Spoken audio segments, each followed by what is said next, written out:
in a bustling downtown bar, and Huey's short, wine-red hair didn't stand out much in the flashing lights, but her long, slender legs caught quite a few glances.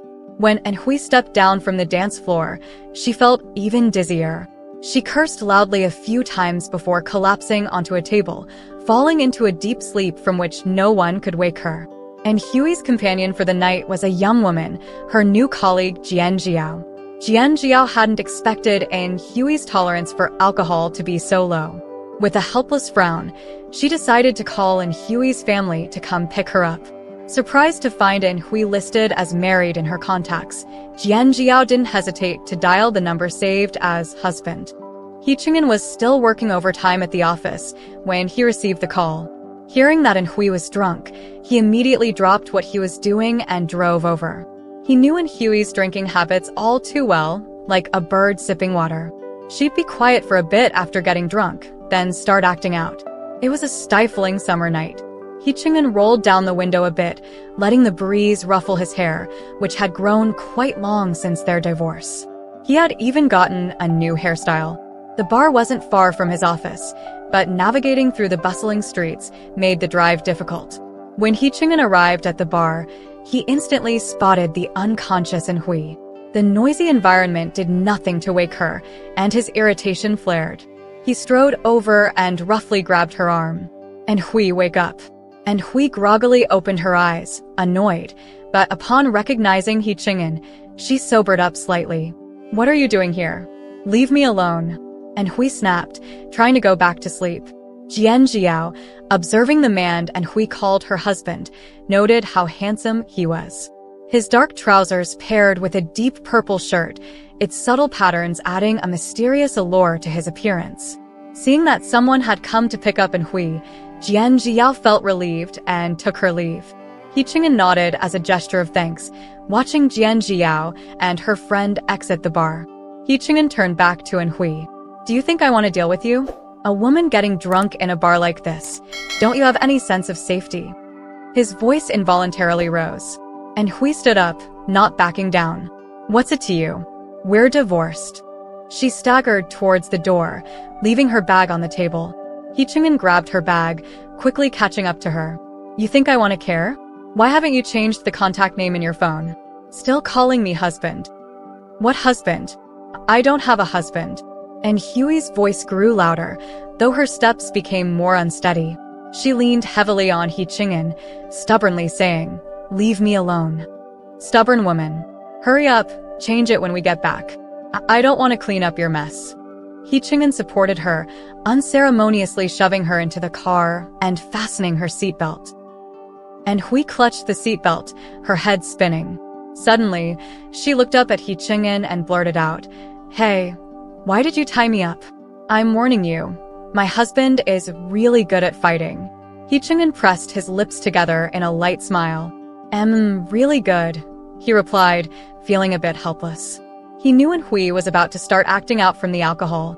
Sure enough, the next moment Hui tried to roll down the window and stick her head out. Get back in, it's too dangerous. Yihuan warned.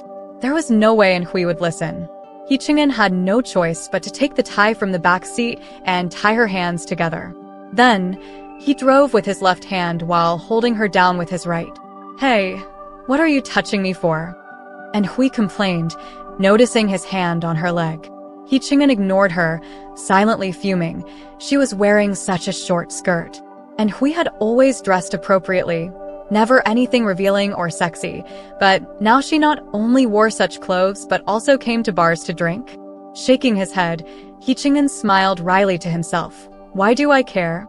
Their former home was too far from the bar, so Yihuan decided to take her to his downtown bachelor apartment. This was where he had been living since their divorce. The apartment was small, a one-bedroom unit, but it was close to his office.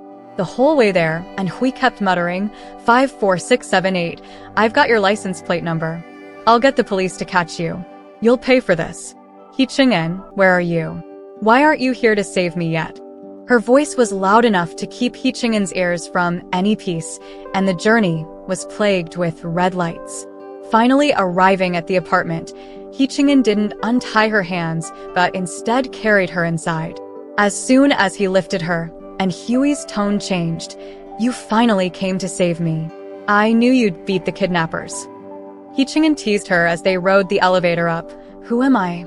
And Hui answered without hesitation, "Hichingen." Hichingen looked down at her. Her eyes were just as bright and clear as before, untouched by the world.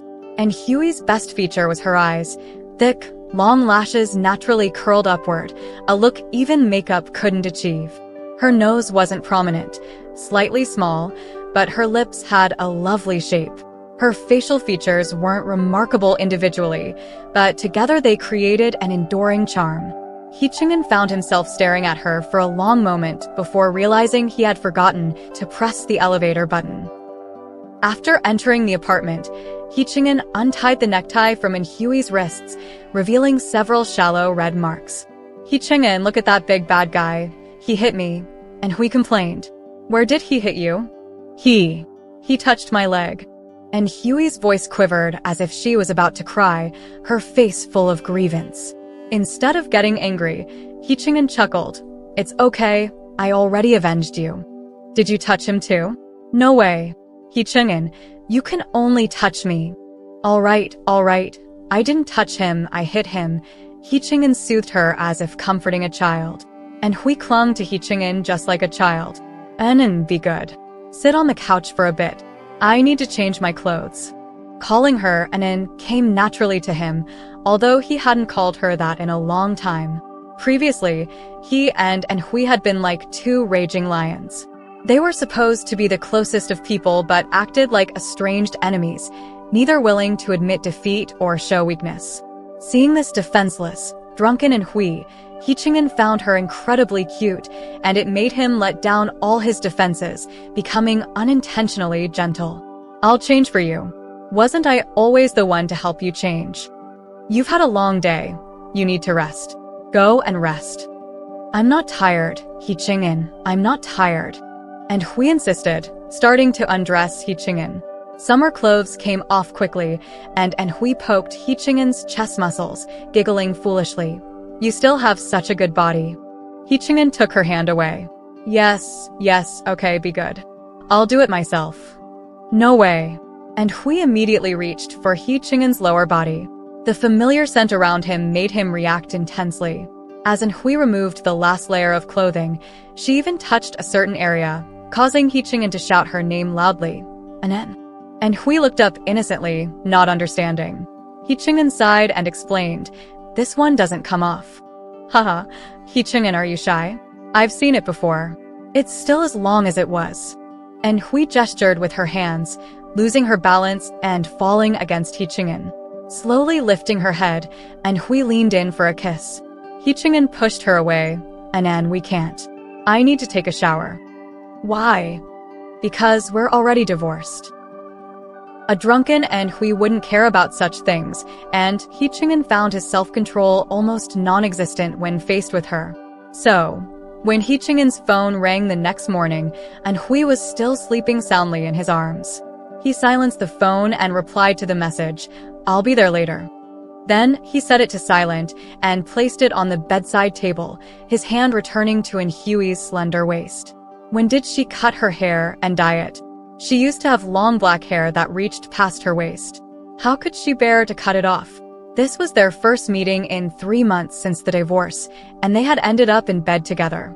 It had only been 3 months, but it felt long enough for Hichingen to forget why they had divorced in the first place. He could recall every moment of their intense arguments, but couldn't remember the initial cause. He still loved Hui. He loved her before, and he still loved her now. As he thought about this, he leaned in to kiss her again, but before he could, Huey's phone rang. Sensitive to her ringtone, Huey's eyes shot open. She saw Hichingen's face up close and thought she was dreaming. She blinked, then turned over to grab her phone. "Yi, what time is it? Why aren't you at work?" Her boss's voice snapped her fully awake. After hanging up, Hui sat up abruptly, glaring at Hichingen. Then she realized she was naked and quickly pulled the thin blanket over herself, inadvertently exposing half of Hichingen's body.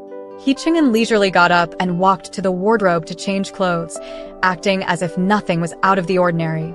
It's not like you haven't seen it before. He couldn't help but chuckle, realizing he had echoed Hui's words from the night before. And Hui sat on the bed, frustrated.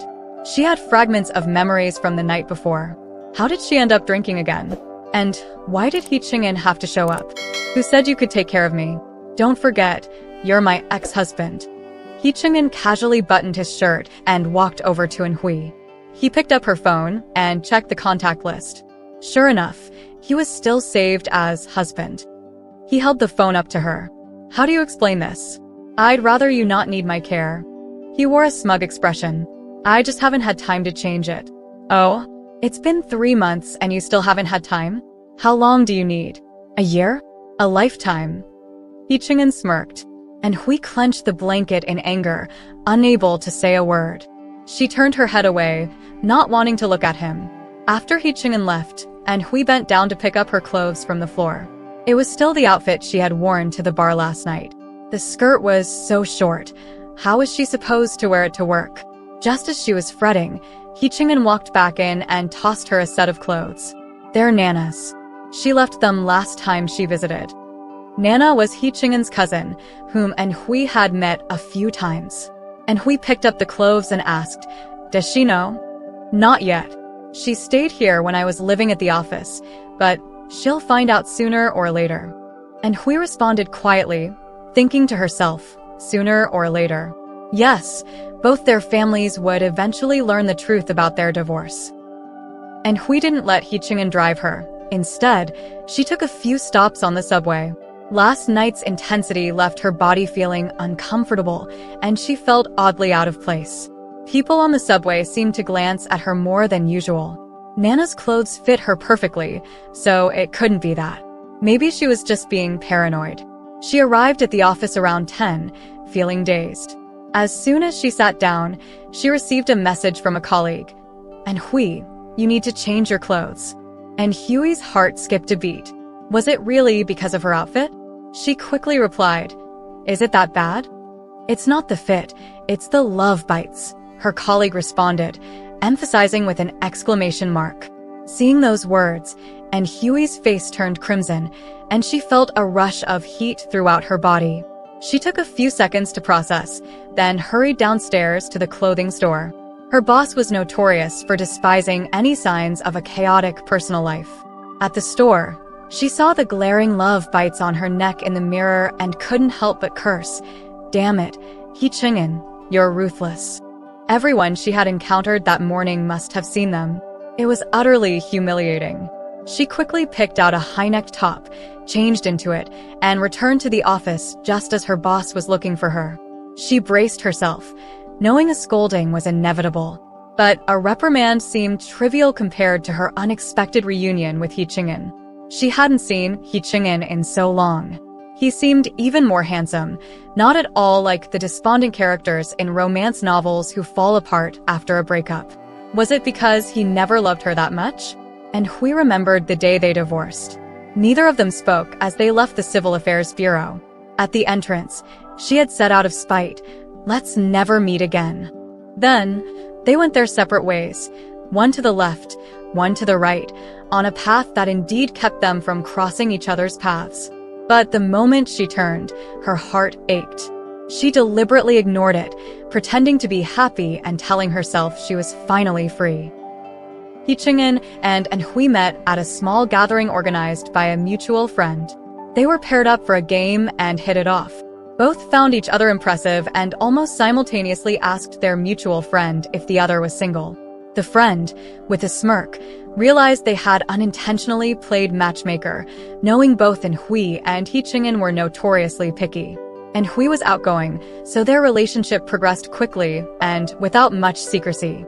Soon after meeting, they confirmed their relationship. Perhaps true love is straightforward and unambiguous. Any hesitation or concern likely indicates other factors are at play. Their relationship was passionate, and their marriage followed suit. When Hui thought she could maintain this marriage, cracks had already started forming. Both being only children and raised in comfort, they had strong personalities. The transition from romantic gestures to mundane daily routines was a harsh reality check for Hui. Marriage was nothing like the loving depictions in comic books, cuddling to sleep, brushing teeth together, cooking together. Initially, everything felt sweet, but over time, Yicheng found his arm going numb from Hui resting on it, while Hui missed the freedom to toss and turn in bed. Sleep was just one minor issue among many. There were lifestyle habits to adapt to, hidden personality traits to uncover, and soon even chores became a source of conflict. The major conflict arose over buying insurance for their parents. Yicheng, why does your dad get the better insurance while my dad gets this? Because this one is more suitable for your dad. Suitable? There's 1,000 yuan difference. It's not about the money, look at the terms. Initially, Yicheng tried to explain calmly, but as Hui became increasingly unreasonable, he lost his temper. Their arguments shifted from insurance to lifestyle habits, and then to questioning each other's love. Before they could reconcile, another issue emerged. Yicheng was seen confiding in his childhood friend, which Hui perceived as intimate and inappropriate. Yicheng, I see you have a close female friend. It's not like that, don't overthink it. After nearly 2 months of arguments and cold wars, Hui began to doubt the institution of marriage. She couldn't understand how things could change so drastically from their loving relationship to the turmoil of married life. Hui compared love to coffee. After marriage, it inevitably goes from white to black, sweet to bitter, and hot to cold. One morning, she opened the guest room door and, facing the just-awake Yicheng, calmly said, "Let's get a divorce." Their marriage had lasted less than a year by the time she finished speaking. Yicheng, hearing her words, was surprised to find he didn't feel heartbroken but rather relieved. The past 11 months had not been what he had imagined, filled with endless troubles. He didn't know how to untangle the myriad issues or pinpoint where their problems stemmed from. In that moment, all he wanted was to escape. So, he replied just as calmly, "Okay." They looked at each other, a scene reminiscent of a movie ending, signaling the conclusion of their imperfect story. After the divorce, Hui didn't fare well. She often felt an emptiness inside, but being the proud person she was, she would rather die than turn back. So, for 3 months, she resisted contacting Yicheng, and he hadn't reached out to her either. She often stared blankly at the husband contact in her phone. The very word proved she had once been married. She had waded through the muddy waters of marriage. She wanted to modify a famous saying. Now she believed that it wasn't pain that made a person grow, but marriage. Hui, Sister Zhou wants to see you in her office. The sudden voice of a colleague broke Hui's reverie. She quickly collected herself, straightened her clothes, and headed to her superior's office. Hui, our company has taken on a new project. I recommended you to Mr. Wang. You'll be joining us for the discussions. Sure, I can do that, Hui responded readily. However, when her boss handed her the project file, she felt an overwhelming urge to bite her tongue. The bold letters on the document spelled Yihuan, Yicheng's company. Sister Zhou, I just remembered, I might not be available next week. For some reason, when she tried to make an excuse, her tongue felt tied, and she stammered so much that Sister Zhou lost all patience and insisted, I trust you can handle this. Hui was on the verge of confessing everything, wanting to avoid going to her ex-husband's company because of the awkwardness. When she and Yicheng got married, their companies were negotiating a partnership. By the time the partnership was finalized, their marriage had ended. Luckily, this project wouldn't involve direct contact with Yicheng's department, and the company was large enough that she shouldn't run into him. Over half a month passed, and as the project neared completion, a critical mistake on Hui's part slowed the entire process. That day, in a corner of Yicheng's company, Mr. Wang berated her fiercely.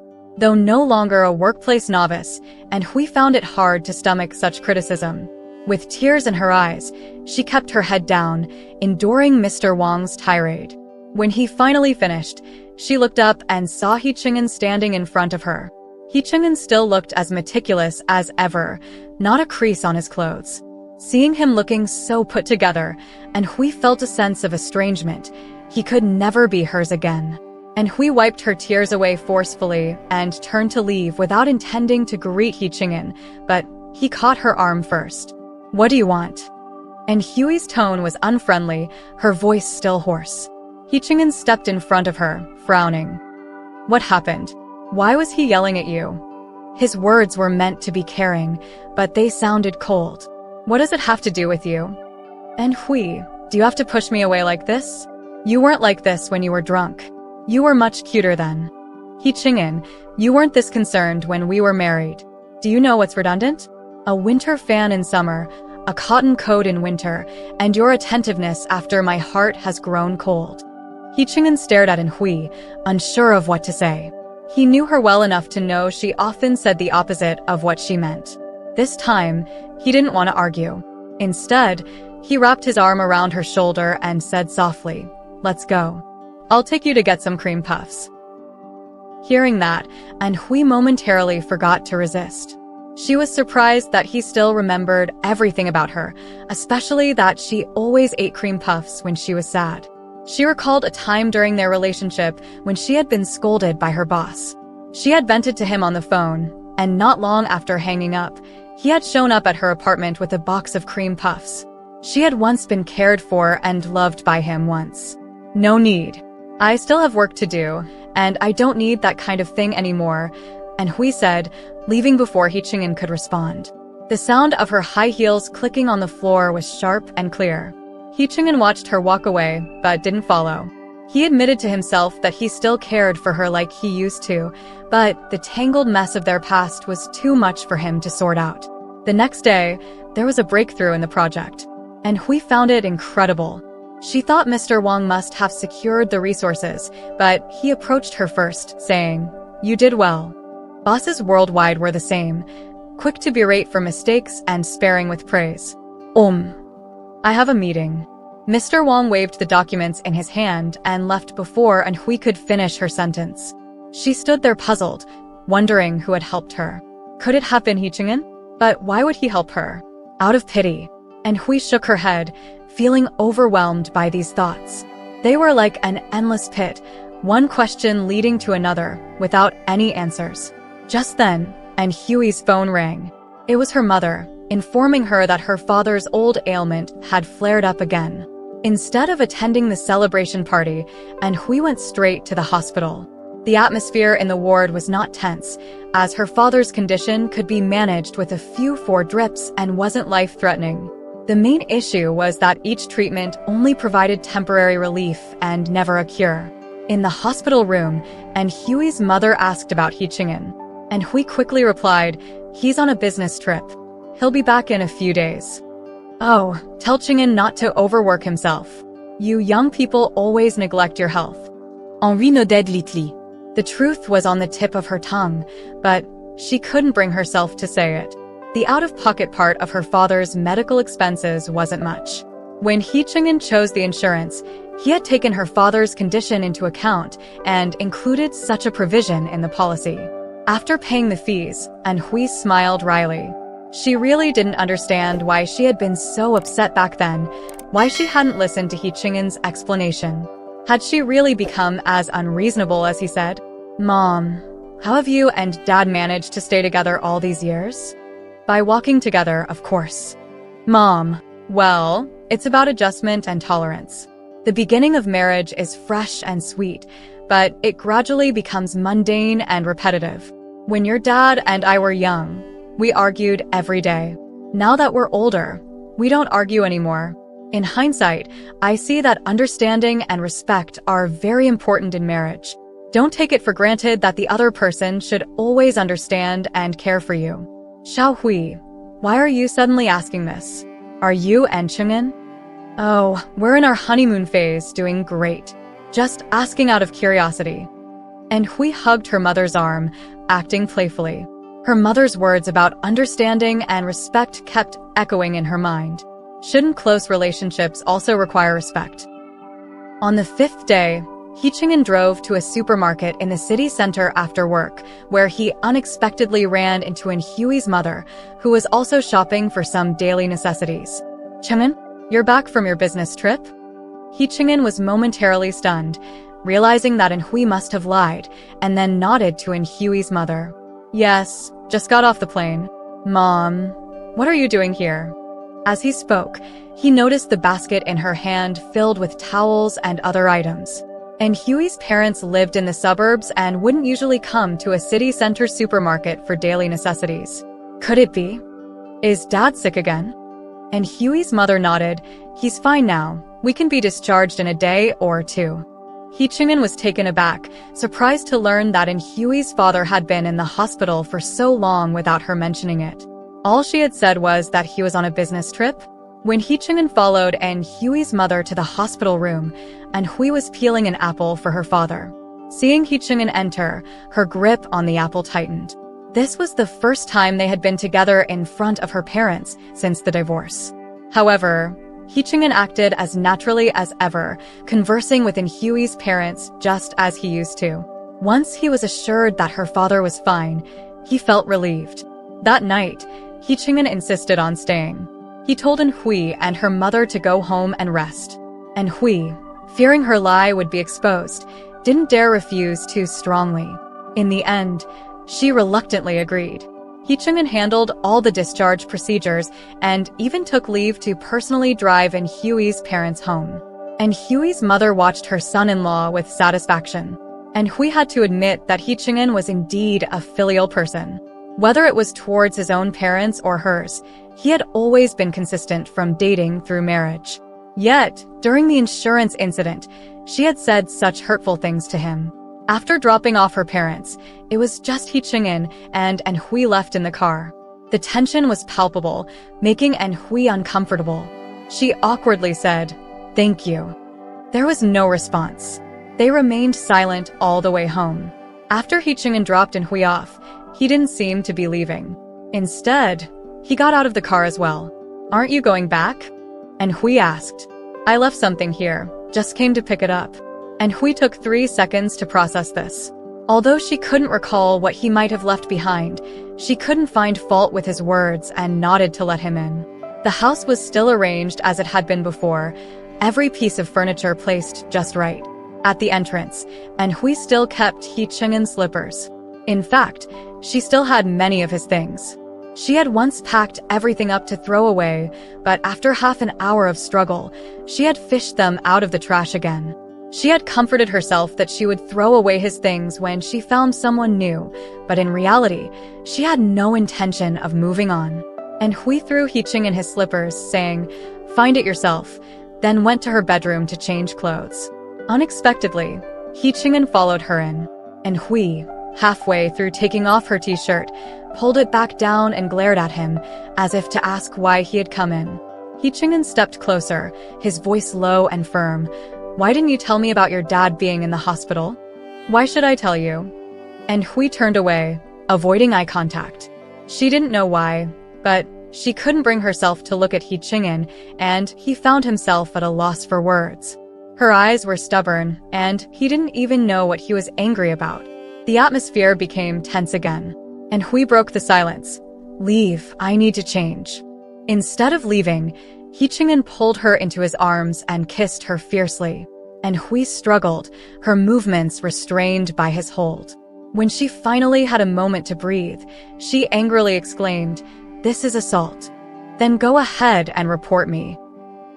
Afterward, He Ching'en carried Hui to the bathroom, and her tears fell silently into the bathwater. Frowning, He Ching'en asked, "Why are you crying?" Hui didn't respond. He Ching'en gently wiped her tears away, asking more seriously, "Did I hurt you?" Still, Hui continued crying, unresponsive. It wasn't until He Ching'en promised, "I'll be gentler next time," that Hui looked up and glared at him. He Ching'en, however, smiled and pulled her closer.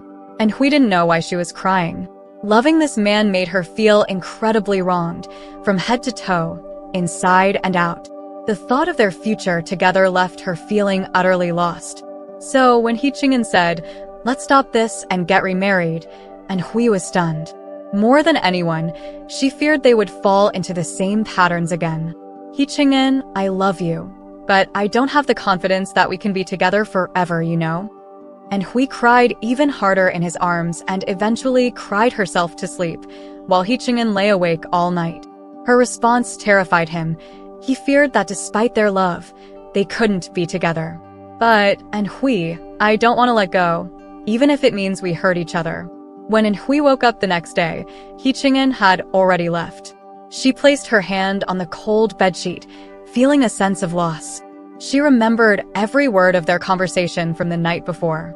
He Chang'an had said he chose divorce to escape, but what about her? Wasn't her divorce just a way to spite him? Such a serious matter as marriage had been treated like a child's game by them. That evening, as Hui was eating dinner, He Chang'an walked in, carrying his luggage. And Hui stood up abruptly, confused by his actions. Was he preparing to leave and came to say goodbye? The thought frightened her. Let's live together. What? He Chang'an looked utterly serious, without a hint of jest. You said you didn't have the courage. I'll help you find it. I refuse to believe that we can't make this work. And Hui and He Chang'an's cohabitation began like this. He Chang'an, you said it wouldn't be illegal for ex-husbands and ex-wives to live together, right? He Chang'an smirked. What are you thinking? Let the police take you away first. Are you willing? He Chang'an hugged Hui from behind, lowering his head to whisper gently in her ear. For a moment, Hui forgot about the food cooking in the pot, allowing them to sizzle and crackle, but just when she thought He Chang'an was about to make his next move, he released her and stood beside her, examining her. I didn't expect you to become such a virtuous wife and good mother. Hey, I've always been like this. Hui replied loudly, but she felt a bit guilty inside. She indeed used to avoid the kitchen, but somehow, she had started to enjoy cooking. She even began to like baking pastries and arranging them on plates. She gradually realized that real life lay in every meal and every vegetable. Hey, come help. Hui shouted at He Chang'an. But He Chang'an just reached out and squeezed in Hui's buttocks. Oh, help from here, right? Their lifestyle hadn't changed at all. They still argued and bickered, unwilling to yield to each other. This was the inevitable result of two strong personalities being together. However, Hui clearly felt that her mindset had changed. She was no longer as impulsive as before, but instead became more sensible and considerate, with less complaint and more thoughtfulness. In their daily interactions, He Chang'an also gained a new understanding of love. Love wasn't just about sharing, but also about sharing responsibilities. Hui's birthday was approaching, and He Chang'an specially bought wine to celebrate, along with balloons and flowers. He seemed just as attentive as he was during their courtship. Could they turn their marriage into a relationship with freshness and novelty? When Hui returned home, she was too excited to speak. There's no woman who doesn't like romance. The meal was prepared by He Chang'an himself.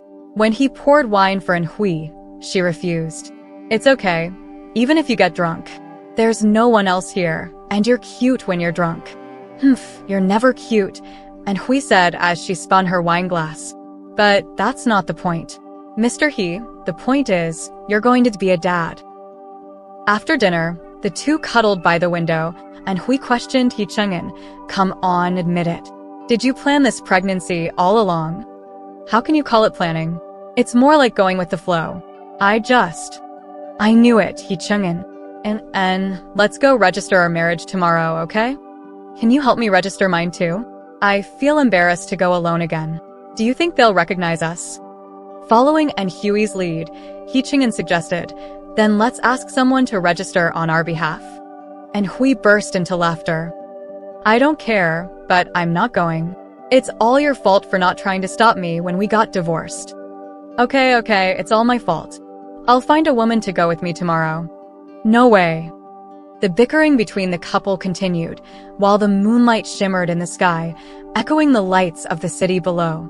It turns out that the scenery doesn't fade on its own. It's our eyes that have become clouded. Love, it's actually so simple, not complicated at all.